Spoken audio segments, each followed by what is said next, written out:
Hello, here we are once again with Mookie Tenembaum. We are exploring through these videos, as most of you already know, his philosophy, his disillusionism. And in particular, we are trying to understand the misalgic theory that explains human behavior through aversion to suffering. Month after month, for years already, we've been trying somehow to illustrate these rather abstract concepts and theories with concrete facts from everyday life. We've even covered the news. At some point, we discussed details of the COVID-19 pandemic. We also dwell into the war in the Ukraine.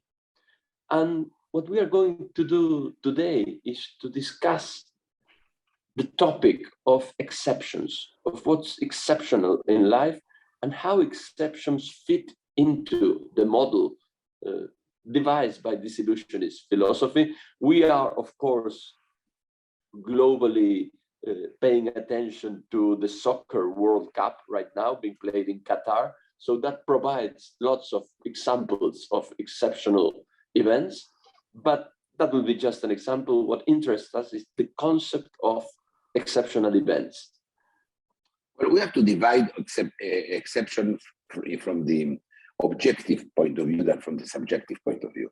There is no exception unless I notice it. Okay? Mm-hmm. You could always say there is an exception, you just didn't see it. Yes, you missed it, could be. But what we wanted to talk about is the exceptions we realize, the ones that stand out, literally stand out in our view. So you have really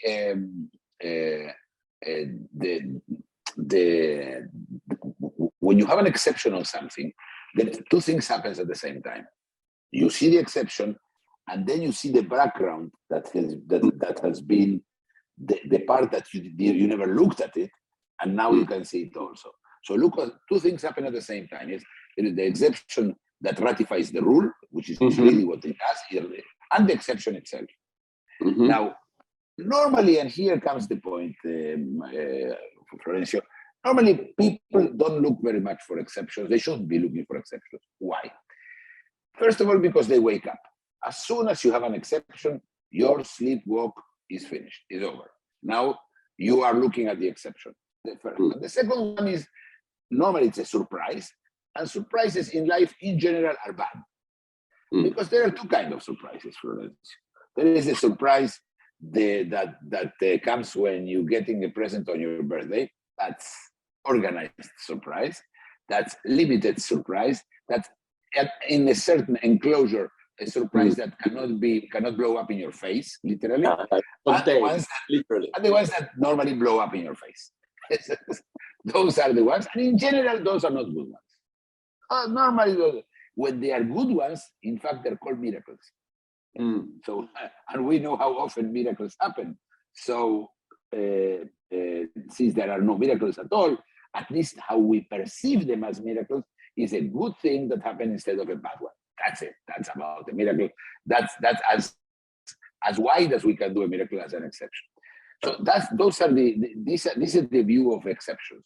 Exceptions as a means to understand a rule. An exception as a way to wake us up from sleepwalking, or sometimes just distract us from the moments we're suffering. Yeah. So if my leg hurts and suddenly there was a flood in India and 10,000 people just disappeared, wow, interesting. Yes, my leg stopped hurting and I am watching something like that. And I don't mean it in the way diminishing people's heart, saying, oh, they're heartless and they are distracted by watching. It's just a fact. This is how it works. And it could be a perfectly stupid exception. It could be a dog that can jump very, very high for his breed, and still it would provide distraction. The internet is filled with this. We are in YouTube now. I think most of YouTube, what does provide is this exceptional contents that distract you from the facts of everyday life. Yes, it has several functions. The one, but Florencio, never forget we are animals, And we are out there to look for things that are not normal, because those are the dangers. Because as I said, in general, surprises are bad surprises, are not good surprises. So as an animal, you have to be aware of things that are not happening.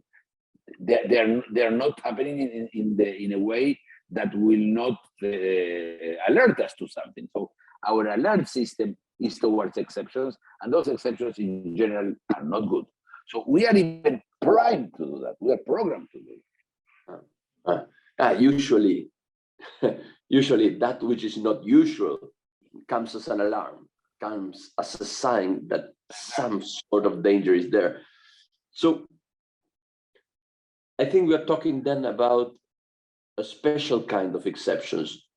First, the distinction you made at the beginning, I think it's important for us. It could force us to correct the introduction I did.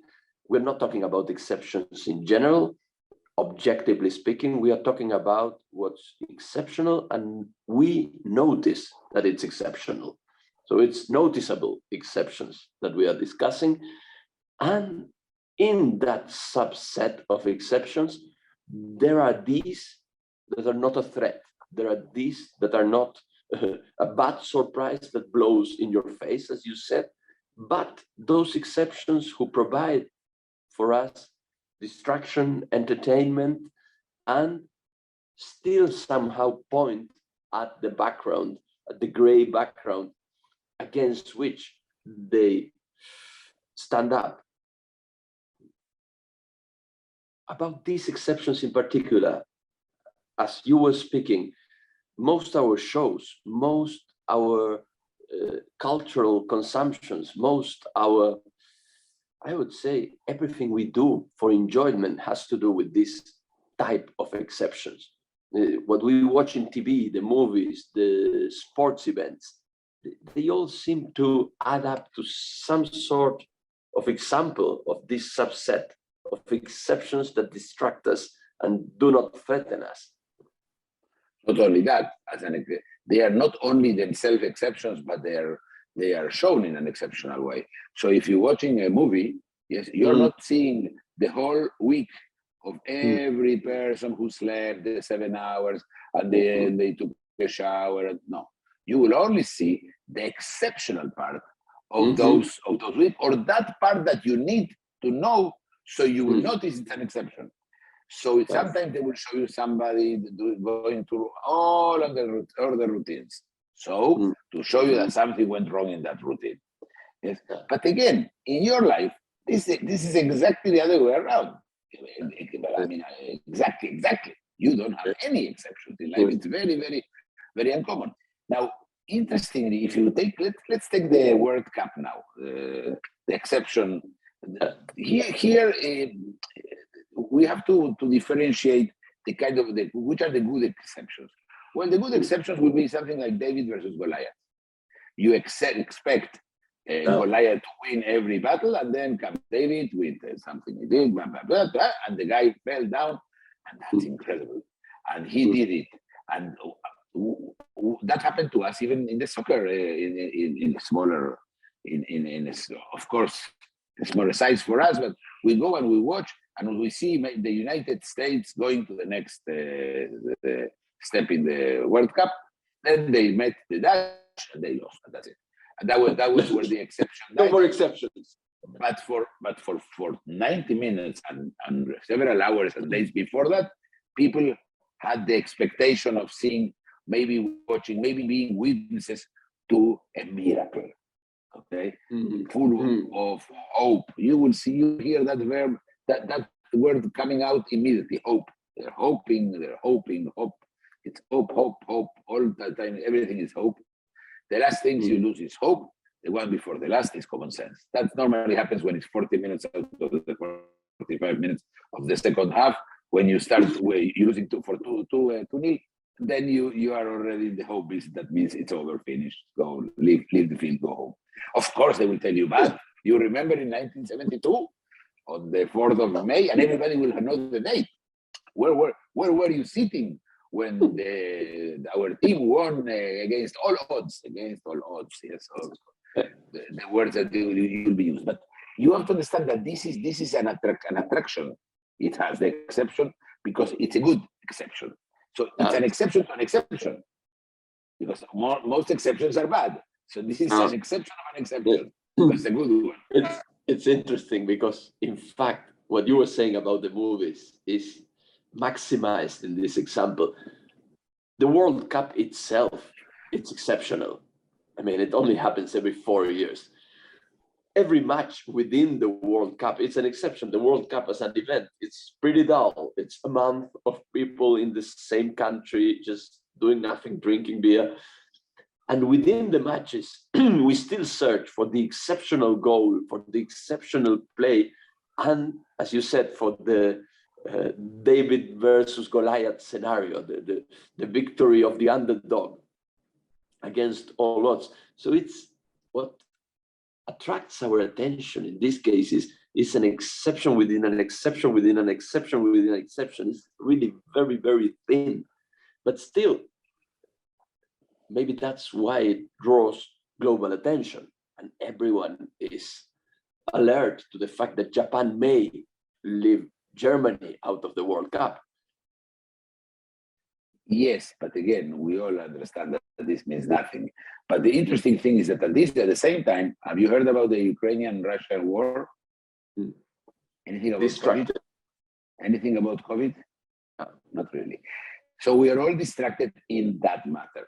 But again, Florencio, this is the whole idea is why it has an attraction.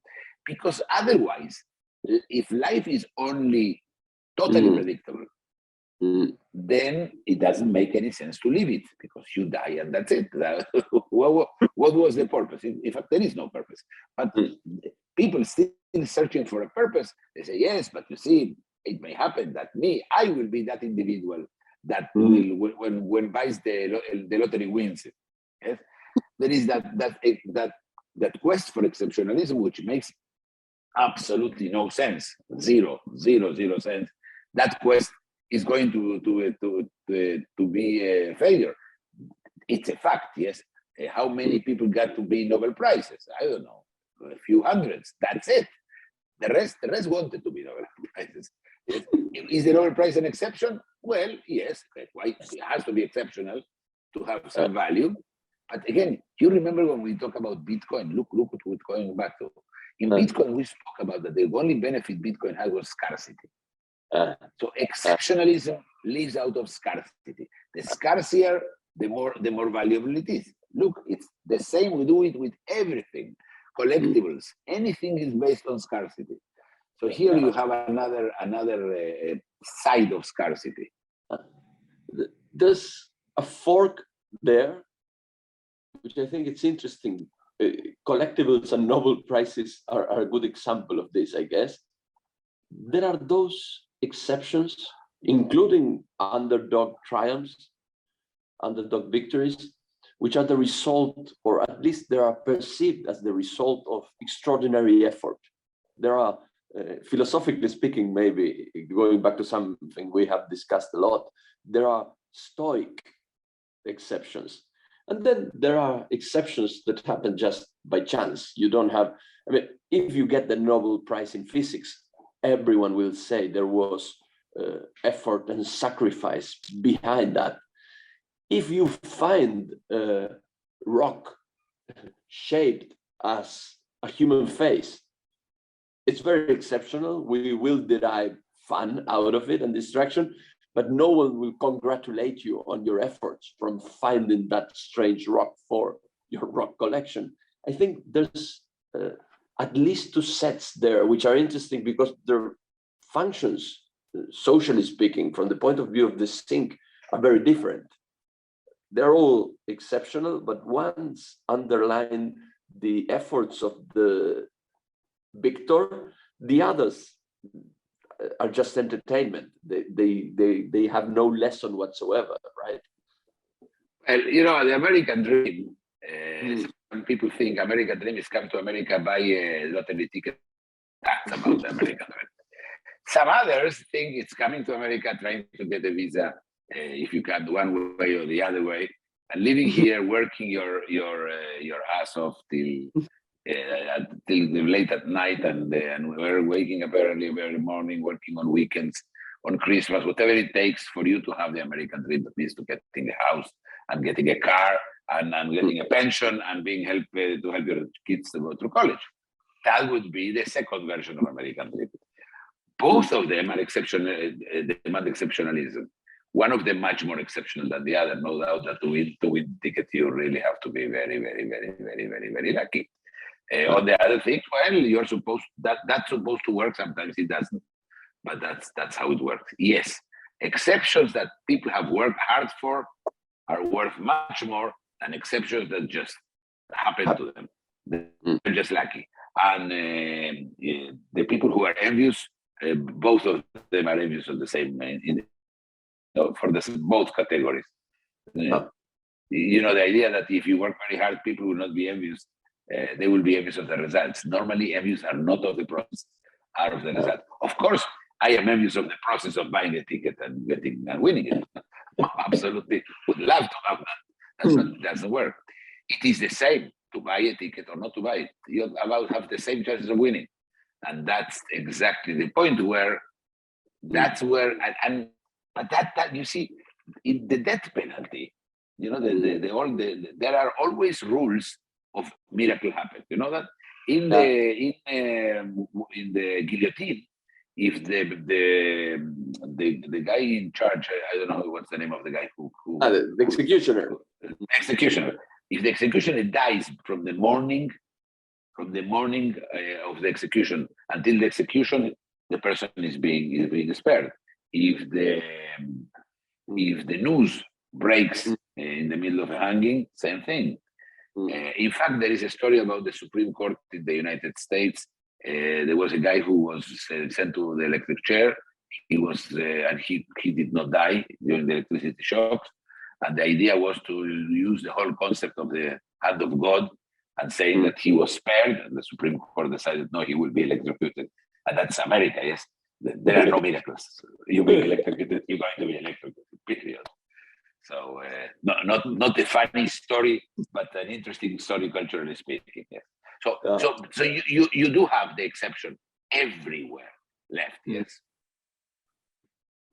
We are past our usually scheduled time, but I wanted to ask you about the effects of these exceptions, not only at an individual level. We covered that, I guess. They wake us up from our sleepwalking. They teach us the rules. They show that life is not dull and gray and somehow worth living. But what about social level? What about the effect they have upon the sync? I think these infusions of hope that you spoke about have a relevant part to play in our collective way of living. The fact that there are glimmers of hope, that things can happen against all odds, that good things come if you hope enough and you put enough effort into them, that even the weak and the underdogs can triumph. Isn't this also a part of how we go about our things beyond mere entertainment? Absolutely. As I said, you need to have the whole idea that the exception can happen to anybody allows because the collective needs everybody to be sleepwalking. There is nothing you can add to anything, to the sync, anything good, by not sleepwalking. When you sleepwalk, you are really fulfilling your part. At least you're not a nuisance to the sync, to the whole system. Now, when you wake up, it's different. So the problem is, will you wake up because you are not waking up? That means, think about it this way. If I have nothing exceptional in my life and nothing to wait for, maybe I will wake up to that fact. Maybe somebody will tell me that. But if somebody says, no, don't worry.